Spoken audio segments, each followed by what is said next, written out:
What's happening? Happy Friday. Hey, how you doing? So we have a good lineup of questions today that come in. This was for or on a video called Creating Goals to Compound Your Gains. And I'm big on goal setting, if you haven't figured that out already. The reason being is, like many of you, I wanted to kind of like not escape my past, but evolve into something bigger and better. I felt I had a lot of tools. I had a lot of love and support.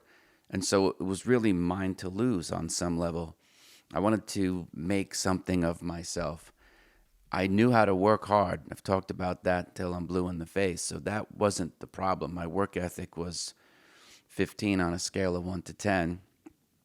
But then I had to make the transition. So I found goal setting was the way that I could emotionally and intellectually, and then, through physical action and taking the steps, to bridge that, to make that connection. It was the umbilical cord from like one life to another.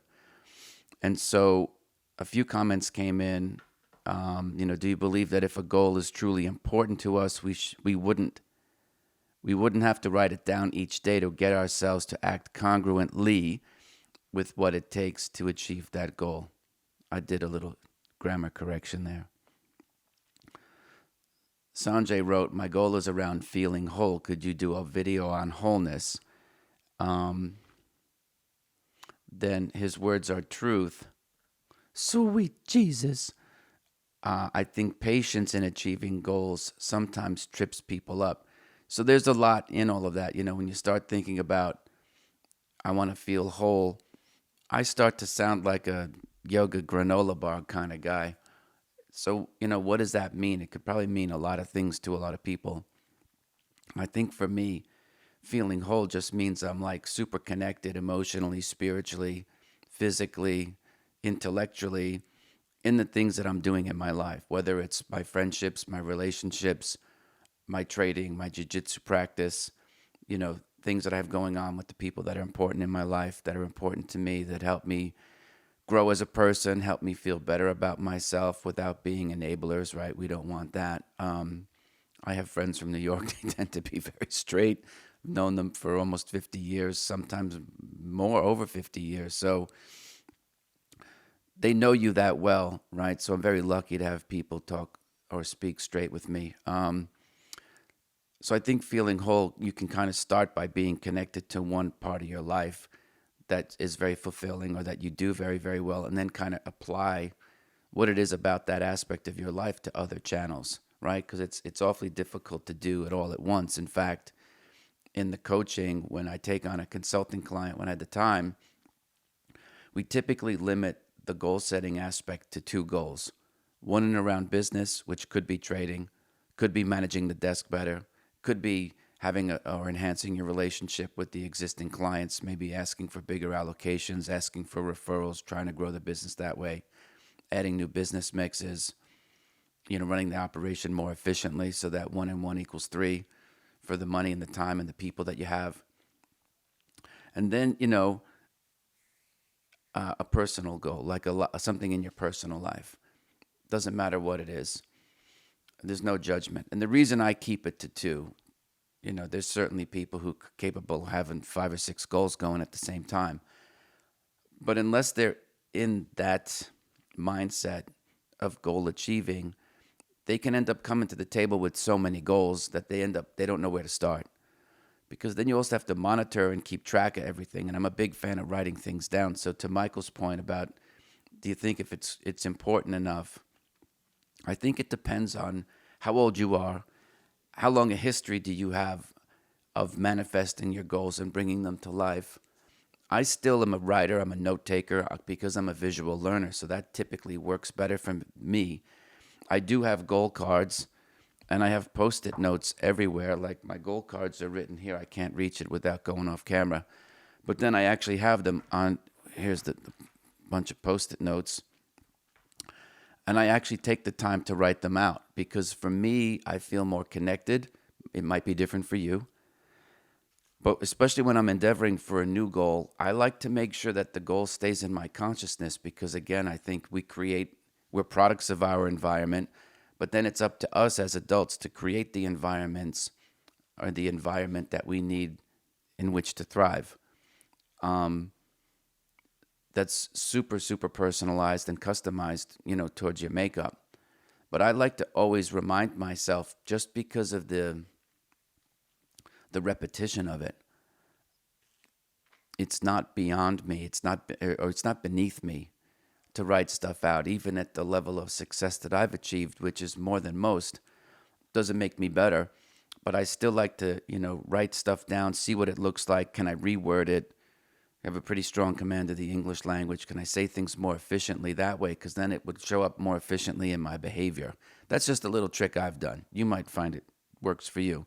So I'll write stuff down on the Post-it notes when I'm really excited about something, and I'll post it near the coffee machine. I'll put it at the eye level on like the freezer at the refrigerator, even though the refrigerator's on the lower part, so that it's at eye level.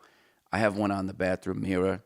I actually have one written down and then turned to the side so that when I look from my bed, I can see it. And then I have one on the door, so it's the last thing that I see when I'm walking out. And there's of course one on there's one on the computer. There's also, the check that I've written out to myself. So, if you feel like you're too cool for school, that's okay. I don't know you. I can't judge you. But I find these things highly motivating because it's easy to become distracted, right? We're inundated with the phone going off, and I try to turn the phone off. I don't want to talk to anybody. But there's interruptions, there's emails, there's phone calls you have to make, then there's all these moving parts. So I like to keep it, how can I come back to center? So I use every little trick that I possibly can. Like I said, it's not beneath me. Those goals are very important to me. That's why I set them as goals. Why would you set a goal and then be like, yeah, I'll get to it next week or I'll start Wednesday? Fuck does that mean? How your relative strength on that has got to be 2 on a scale of 1 to 10. You start Wednesday, you should start right now. Turn the video off and go after it. At least that's the way my mind works. So that in and of itself is part of how I feel whole. It's not even necessarily having to achieve the goal. It's enjoying the process. It's starting with stating the goal. And I don't say it to everybody because I think Stephen Covey said, with your goals, the things that are really, really important to you, you kind of keep them close to the vest. So I do believe in that. There's a few people I share them with, but I don't broadcast stuff. I keep it close to the vest. But I like to challenge myself. I like to invite failure because in that failure, there's risk, there's uncertainty, there's probabilistic outcomes. Sound familiar? And so I like to do that stuff because it's a great challenge to me. It makes me feel alive. I like to keep going after stuff. But what do I feel in my body when I'm feeling whole is probably very different for each one of us. It's probably a unique experience. What's an expression that would mean something to everyone? I don't know. The engine is firing on all cylinders.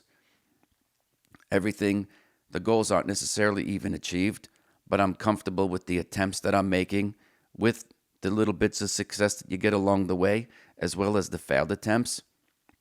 My type of goal setting is I ideate what I want as the point B, and then I start taking action. I don't know what the second and third steps are. I don't really have much use for business plans. I'm very resourceful, and I know how to pull things together, and I know I'm very self-reliant. So I just start taking action, and I figure it's going to be messy. It's going to be like making sausage, but I'll figure it out along the way.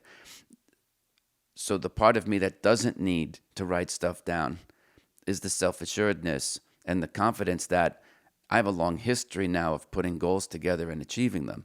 So when I set a goal for myself, it's not a question of if I'm going to get it. It's just how can I enjoy the process and be patient with the amount of time that it takes me to get there. I've talked about patience on the show. Patience is kind of like, it's not really a feeling, but it's a state of being where you kind of have to feel comfortable with where you are. A lot of folks don't like the feelings that they have to feel when they have to be patient because they want to get it done now. That's why they go out and buy intellectual solutions to their emotional issues, only to realize that they're out a lot of money and they might have something in their possession that is interesting, but it very rarely satisfies the emotional stuff. So when I can't say I've done this in like the last month or two, but there are times when I really want to kickstart a campaign on something, or in a campaign, I just mean take massive action, that I'll literally sit and take out a notebook and write out the goal like 100 times, like I got in trouble in the fourth grade for calling the teacher a insert vulgar word here, because I was a tough kid. Because of the absurdity of it, I'm trying to make an imprint on my subconscious. You know what I'm saying? Because we're still programmed many ways from the things that we lived through when we were younger. The nuclear family that we were around and the people that other folks that we were around a lot taught us how to behave around a whole host of things. And if you're not conscious of that, you could be acting out, not acting out, but kind of going through the motions and just saying like, oh, okay, when this scenario happens, I remember Joey felt this way, so this is how I'm going to act. Then the next day later, there's some aftermath, and oh, Vinny thought about it this way, so that's how I'm going to act. So I tend to try to be super conscious of my own behavior and make sure that it's uniquely and authentically coming from myself, not acting out something that I saw some other person who might be a complete shithead, nice person, but just an idiot, and now I'm acting out because that's all I saw. I mean, the world is full of those people, right? They all think they have the answers, and look at how they're living their lives, right? Remember what I said. We're all products of our environment in many ways, and that's good and bad, you know? It's good and bad. So I try to be super conscious of that and, think to, write it out. Again, but that's because I'm a visual learner. Some of you might be able to meditate, pray, whatever it might be, but typically, ultimately, however you do it, you have to take the action. So I tend to write stuff out because I think of it like a creative writing assignment. So as I'm writing out the goals, I'll write it out a few times just to make a strong imprint on myself. Also, it helps me measure the relative strength that I have for the endeavor in and of itself. And then I'll just start to ideate like what steps I could take. What are some of the possible steps that I could take towards the goal? And then what does that look like? Which one is the low-hanging fruit? Which one has an asymmetric return? How much work is involved in taking those steps? What do I have to do? Do I reach out on the phone? Do I have to email somebody? Do I need to go buy something? Typically, I don't. Or what are the steps that I could take? And then that helps me get clear. So then a couple of days go by, and I'll come back and look at that and say, okay, didn't hear back from this person. This person gave me this information. Now what's the next step? It's always, though, about taking action. There's never any, let's sit back and wait. I don't want life to come to me. I'm going out and getting it, you see? So I want to invite that failure because I want to fail fast. I want to fail forward. And I don't even look at it really as failure because it's like if you try to trace, you say you want to take a road trip and it's a 3-hour trip, there's probably more than one way to go. You could take the main surface and the interstates. You could probably take some smaller routes that go through the state or the city, and you could probably find a way to go the back roads. So it really just depends what your awareness is. If you don't know the back roads, you're probably not going to endeavor to do that. If your goal is to get where you want to go quickly, you're probably going to look at the main thoroughfares and then the time of the day and the day of the week. Because in Los Angeles, if someone says, hey, do you want to go downtown LA? It's like, what day and at what time? Because the traffic one day could take you 2 hours one way. Another day it could take you 40 minutes. So, there's all the analogy is that, it really just depends. As I got older, I always fell into the idea of working hard. And there's nothing wrong with that, but it's not always the efficient way to go. So I had to learn how to work smartly. But I'm really a big believer in goals because I think it's the single best way, the most efficient way for someone to change their life in many, many ways. So I don't know how a person could make progress without it unless they just step in it, which is, again, random luck. You'll take it. But I don't know if that's a governing way. Like, let's just sit back and wait for life to come to me.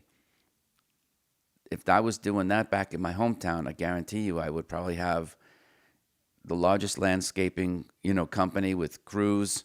Maybe I'd have gotten into home building. I don't know. I probably would have set some goals to grow, because ultimately in that kind of stuff, you have to scale. And that usually means hiring people to replace you. Now, I could have done that because I'm a good manager of people, but I think I wanted other experiences. And so that's kind of how it all came together, for me. So if you're sitting there and you're like, I don't believe in goal setting or I don't want to do it, that's okay. If we were sitting around and having a conversation, I would ask you some questions like, it wouldn't come across to me that your goals are that important to you. And then I would say, look in your past, how successful have you been in achieving the other goals that you've had in your life? Could you have done it sooner or faster? Or are you, sometimes you just might be living a contemplative life and coasting. There's nothing wrong with that. I'm not judging people. The questions came to ask me, how do I do stuff?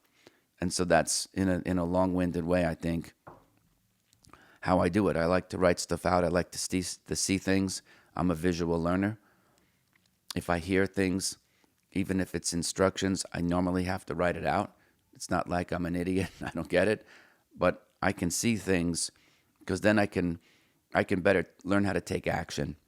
Once I can see it all spelled out, I can kind of better figure out what the first steps are. I tend to also not make as many mistakes if I can see all the moving parts in one spot.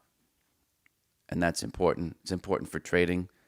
It's all about managing risk, managing effort, getting return on capital. So at any rate, please like and subscribe. If you haven't already gotten a copy of the audiobook version of The Inner Voice of Trading, you could get it somewhere. I think it's obviously at Martin Chronicle. Might be able to get it through this channel too. But I hope you have a great weekend, and I'll see you Monday. Okay, everybody, thanks for being here. Please take a minute, like and subscribe to the show. You could also leave a comment. I don't have all the answers, so it's good to get some feedback. Also, if you would like to support the show, check out the links below. You can get the free audiobook of The Inner Voice of Trading, and also information about the course that I teach with Victor Sperandio. Thanks for being here, folks. I'll see you tomorrow.